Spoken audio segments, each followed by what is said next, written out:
Hi everybody, Dogmeat here, and today I'm going to be showing you a tutorial on how to make a music video using a video game that you may enjoy. So as you can see on my channel, I enjoy making music videos, including adding the character voices to the actual video itself, and figured I would show you and YouTube, who seems to question that I'm actually making the content myself occasionally, exactly how everything is done. So I start here. This is an example of a finished project, one I just recently uploaded, called GCI Presents Pudge. It's over the video game Dota 2, made with Valve, and it is one of the most popular video games out there. It's got a very steep learning curve, however, but it's one that's quite fun and usually readily and easy to come by. But this is the pretty much a good example of what a finished project will look like. This is my timeline, this is my music track, and these are all the different cuts of video that I used during the actual making of the video. What I would do is I would grab one here, open up a clip, I would play through it, decide, hey, this is a good spot that I'd like, it matches the music well. I create my end marker, play a little bit further, decide, well, okay, that's about the same amount of seconds that song portion is going to last, and it'll match that beat. We'll create our out marker, and then we just hit our insert button. Wherever our key is on the timeline, that's where it's going to insert the video.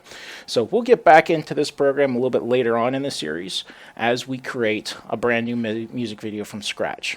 So we're going to start with nothing and create a brand new music video and show you guys exactly how that process works.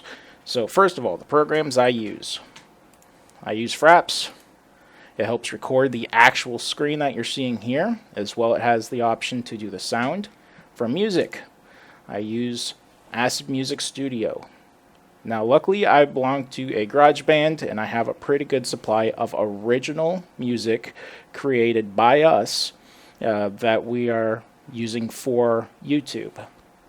As an example of a song, well, this will clue you guys in a little bit to the next video I'm making. I'm working on a Left 4 Dead 2 project, and it is over. I probably shouldn't tell you guys, but you know what, for all 12 people that are probably going to watch this video, why not? I'll give you guys a little bit of an in to what's going to be uploaded next. So for the next Left 4 Dead project, we're doing none other than Coach. So for Coach and Left 4 Dead 2, I go through the original music tracks I have until I find a song I like. In this particular case, I picked this track that we created, and I'm just going to drag it and drop it up to the top just like that. So now in my music program, I've got a full track of original music that's all ready to go. What's next is go ahead and add the voice elements from the in-game characters. Now Valve is a pretty cool company. They like it when their users create their own content and use some of their stuff in their own creative endeavors. So the file for the voice tracks in Left 4 Dead 2 are extremely easy to find. You just go to your Steam folder, and then you go into Steam apps, then you want to go to Common, and then you want to bring up your Left 4 Dead 2 folder. Once you get in there, you'll find a folder called Sound. The Sound folder does include all of the sounds that are featured in the game. Not only that, but they're in a non-compressed format, which means that you don't have to extract them using any other third party or anything like that. They're just readily available. They're just like, here you go. Here's the sounds you can do. You can use them, listen to them. And when I open up a character sound, you can see there are a lot of sound files inside the game for each character. Everything you hear, plus when you go through all the tracks, there will be a couple of rare ones that you've probably never heard before. So either way, it's fun just to go through the game and then open it up inside an Explorer window and listen to the different tracks on the character. Now before I actually get into picking the song I want to use or adding the voiceover effects, I like to listen to all of them, and that gives me a real good idea of the character I'm dealing with, and what's a lot of the common things they say are a common theme, and how many will I get in here that will associate with the same common theme. That way it doesn't just sound like a bunch of random voices, but you can actually make the song sound like it's telling a bit of a story or a part in the character's life. So as example, we'll click on one here. Hey, we ready to get it on? Hey. And we'll say, yep, that sounds like something we want to use in our song. We'll drag it up to the top, right below the first track, and we'll drop it right there. So now we've got our song up here and queued up on our timeline, which we can move to match the beat wherever we want in the song is our voice track. So I can zoom in here. I can see the track actually ends here, but the program is all set to repeat it. So what we want to do is backtrack this a little bit and get rid of that extra repeating. So now if we jump to the beginning of the song and play it through. Hey, we ready to get it on?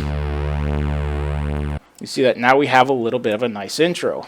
Of course, other finite details to remember is to try to line it up to where you see specific spikes in the track, and you can zoom in even further and get these to try to match the tempo a bit. So now here I have the beginning of my voice track for the character. Here I have an impact on the actual music file, and we want to get those pretty closely correlated. Hey, we ready to get it on?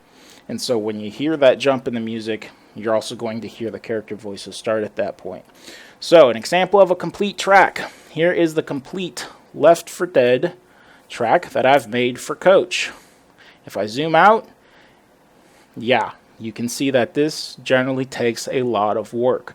I've probably spent around 4 to 5 hours creating this one and going through and hand selecting a number of voice samples from inside and adding them to the music and matching them to the tempo.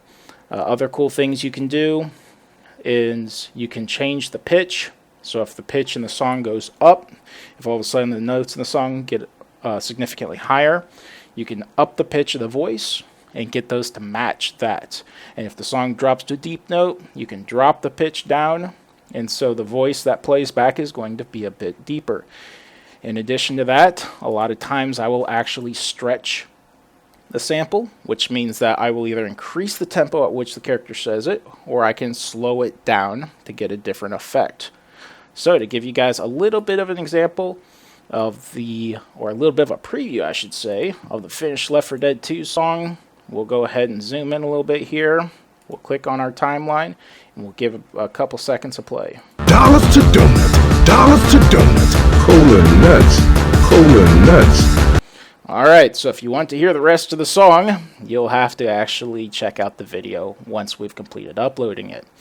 So, I always like to make the song first, and then I jump into the game and actually play the game, because once I have the song, I know specifically what scenes I'm looking for and what the character is saying.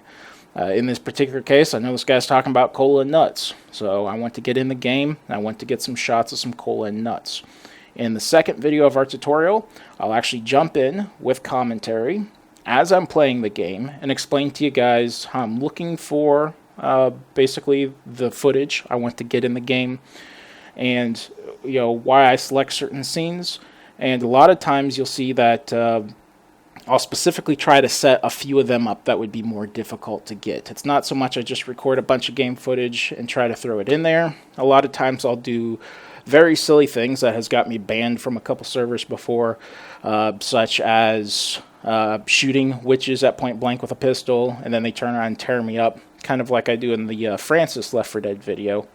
I usually act pretty silly in game, and if you see me acting really silly in game, likely I'm recording it trying to get a specific reaction, something that people would get a kick out of who play the game normally, who would say, nah, you would never do that. And I also look for exploits as far as things that are way out of normal, like bouncing grenades off of walls and hitting myself in the face with them. Those are incredibly entertaining to me, and sometimes it's accidental, and other times it's just like, you know what, we're playing this game to have fun. It's a great game, it's a zombie apocalypse, we're probably going to die anyways, so we might as well laugh the whole way down. But either way, I hope you enjoyed this tutorial here on the types of software I use and what it takes for me to mix a lot of these tracks for you guys. And once we actually record some in-game footage, I will go ahead and do another tutorial showing us where we're actually compiling it together into the project. And of course, once we're all finished with this, I will upload the final project to YouTube itself and let you guys see the finished deal. So once again, this has been Dogmeat. Thank you all for watching.